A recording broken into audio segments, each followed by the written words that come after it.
और अखिलेश यादव कुछ कह रहे हैं, सीधा सुनते हैं। एक अच्छे इंसान को कम आते हैं, कम बनते हैं। और मैं तो ये कहूंगा उनका जहन जो था वो आम लोगों के लिए था, सेवा के लिए था। और हम भरोसा दिलाते हैं उनके से साथियों को, उनके कामों को आगे बढ़ाएं, परिवार के लोग उनका काम आगे बढ़ाएं। हम समाजवादी लोग हमेशा उनके साथ रहेंगे। हालांकि दुख की घड़ी में हम लोग आए हैं, लेकिन इधर जो एक खबर आई है वो ऐसी खबर है, खासकर नई पीढ़ी के लोगों में ऊर्जा भर दी है। जहां जहां जैसे जैसे खबर पहुंची है, लोगों ने खुशियां मना ली। ये जिद क्यों थी आखिरकार? अगर यही करना था तो बच्चों से बात करके, बुला करके ये फैसला पहले ही ले लिया जा सकता था। और तब ले लेना चाहिए था, क्योंकि जब बच्चों की जान गई है कईयों की, और सरकार ने खुद स्वीकार किया था कि परीक्षा का पेपर लीक हुआ है, आपने अधिकारी बर्खास्त किए, आप मैनेजमेंट के लिए लगे रहे। हालांकि कैमरे के सामने आप बोलते थे, लेकिन जैन जी की ताकत को देख करके आपको अपना मोबाइल भी टेढ़ा करना पड़ गया, और मोबाइल टेढ़ा कर करके आपको अपनी भाषा, अपना व्यवहार, अपनी भाषण देना पड़ा। और एक बार नहीं, 2 बार देना पड़ा, क्योंकि नई पीढ़ी के लोग रात में भी जगते हैं। तो रात में भाषण दिया। वैसे तो 8 बजे भाषण होता है अक्सर, इस बार तो रात के 12 बजे के लगभग भाषण हो रहे हैं। ये बड़ी जीत है नई पीढ़ी के लोगों की।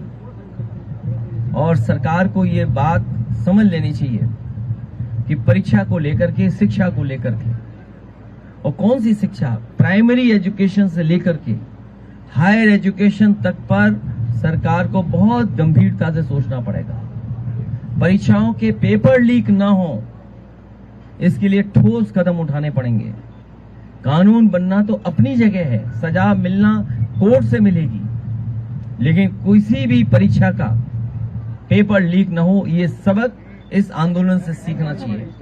और एक बात जो हम सब ने देखा, सीखा, समझा, भारतीय जनता पार्टी जो नकारात्मक राजनीति करती थी, नकारात्मक राजनीति के लिए वो न जाने कितनी धन दौलत खर्च करते थे, लेकिन नई पीढ़ी युवा के लोगों ने ऐसे नारे बनाए, ऐसे पोस्टर बनाए, जिनके बारे में और नारों के बारे में हम लोग सोच भी नहीं सकते थे।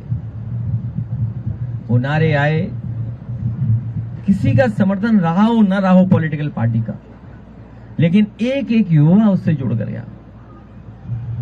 ये युवाओं की और आज के जमाने के इंटरनेट और सोशल मीडिया के माध्यम से और सड़कों पर जो आंदोलन फैला, उसकी वजह से अंतोगत्वा भारतीय जनता पार्टी, जो विश्व की सबसे बड़ी पार्टी है, जिनके पास न जाने कितने संगी साथी अंडरग्राउंड अनरजिस्टर्ड लोग हैं, उनको भी झुकना पड़ गया।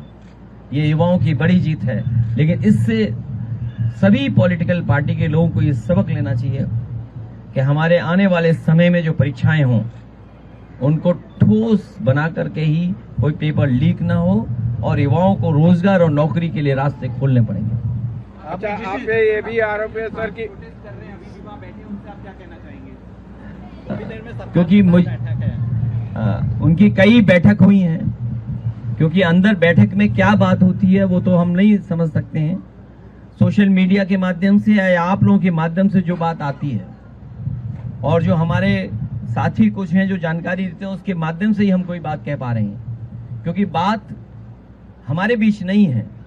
लेकिन पहली बात जो थी, विपक्ष की भी ये मांग थी, जिसकी वजह से सदन नहीं चल रहा था, स्पीकर महोदय के सामने या अन्य मौकों पर, या जो धरने प्रदर्शन हुए, जिन धरने प्रदर्शनों में हम लोग शामिल हुए, यही मांग थी कि छात्र युवाओं की मांगे मानी जाएं, जिसमें सबसे पहली मांग यही थी कि मंत्री को इस्तीफा देना चाहिए।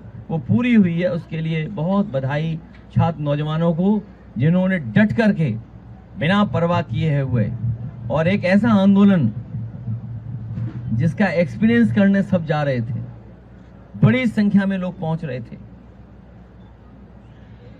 किया गया है, आज कहा है कि मनमानी से सबके मालिक बनेंगे, ऐसा नहीं हो सकता है। युवा पीढ़ी से बातचीत करके ही नतीजे निकालने चाहिए। बिना माइक के बोल दीजिए, माइक आवाज से इको आ रहा है। ये जो इस्तीफा हुआ है वो इंकलाब की वजह से हुआ है।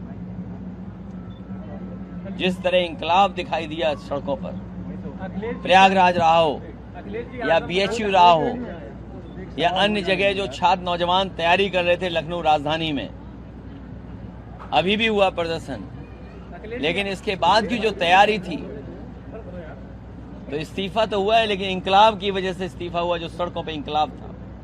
युवाओं का डर था, ये सरकार डर गई विपक्ष से। युवाओं के इंकलाब से सरकार को झुकना पड़ा।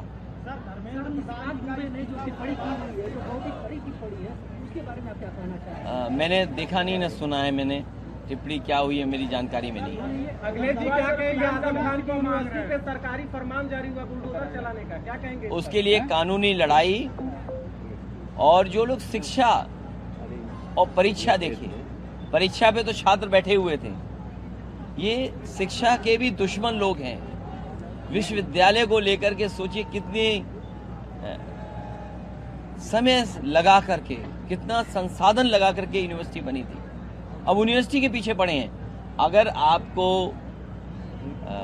कहीं भी देखना है कि कौन सी चीज गैर कानूनी है, किसी शहर में चले जाओ, हर बिल्डिंग गैर कानूनी निकलेगी, और सबसे ज्यादा बीजेपी के लोगों की गैर कानूनी बिल्डिंग है। लेकिन जो अभी सरकार ने कानून निकाला था, जिस जियो में ये लिखा है और जियो आया है कि 2020 से पहले जिन्होंने नक्शे पास कराए हैं, और अगर वो क्षेत्र नगर निगम या डेवलपमेंट अथॉरिटी में आ गया है, तो वो 25% धनराशि जमा कर करके नक्शा पास करा सकते हैं। मैं समझता हूं हमारी पार्टी के विधायक सांसद पहुंचे हैं, और हमारी पार्टी उस दिशा में काम करेगी जो सरकार ने अपने लोगों के इलीगल बिल्डिंग्स को लीगल बनाने के लिए जियो लाए, उसी जियो के तहत आदरणीय आजम खान साहब की यूनिवर्सिटी को भी लीगल कराएंगे।